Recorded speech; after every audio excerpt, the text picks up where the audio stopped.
Hello guys. So I've got to say, the Bank of America HELOC review comes from someone who's actually gone through the process. And honestly, it was smoother than I expected. I've been sitting on a decent amount of home equity and wanted flexibility instead of locking into a lump sum loan.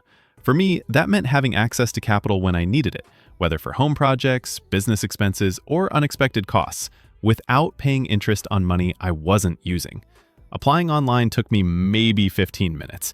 And the best part was that a live chat agent popped up almost immediately when I had a question. I liked that. It felt like I wasn't navigating the process alone.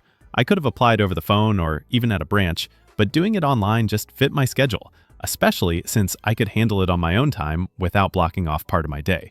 Once I got approved, the funds were easy to access. I could transfer them straight into my Bank of America account, use checks, tap a Visa card, or even pull cash in person at the branch. That flexibility is huge because it means you can use the line for almost anything, covering a big expense, investing in a project, or even smoothing out cash flow. Having those options felt way more flexible than I thought it would, and it made the HELOC feel more like a financial tool than a traditional loan. What stood out right away is that there's no application fee, no annual fee, and no closing costs. That's not common with lenders, and it saved me a nice chunk of change up front. A lot of HELOCs sneak in fees that eat into the value, so not having to worry about that was refreshing.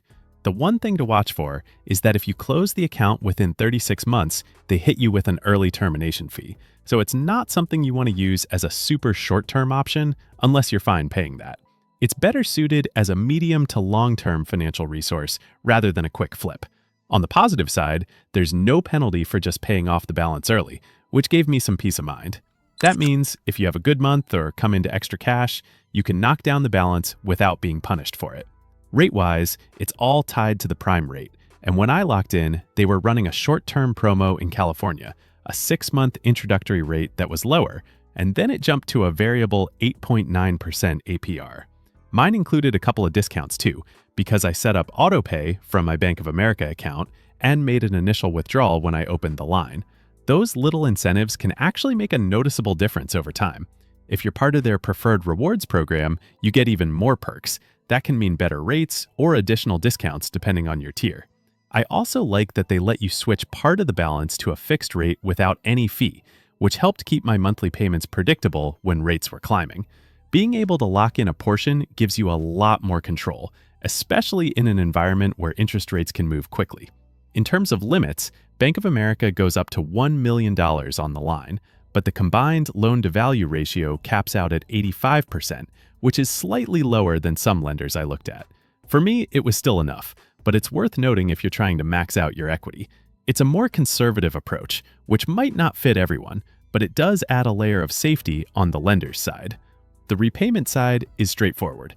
You've got 10 years to draw funds and then up to 20 years to pay it back. And you can do it with online transfers, automatic bill pay, or just visiting a branch. That structure makes it easy to plan long-term. I kept everything digital, which made it easy to track, see balances, and manage payments without any friction. Overall, I've been really happy with it. The predictability, the lack of surprise fees, and the ease of access to funds made the Bank of America HELOC feel more like a tool than a burden. It's not perfect. The early termination fee is something to plan around, and the 85% CLTV may limit some folks. But for me, the discounts and flexibility made it a solid choice. If you're already a Bank of America customer, it feels like a natural fit. And if you're not, the lack of fees and the fixed rate conversion option might still make it worth looking into.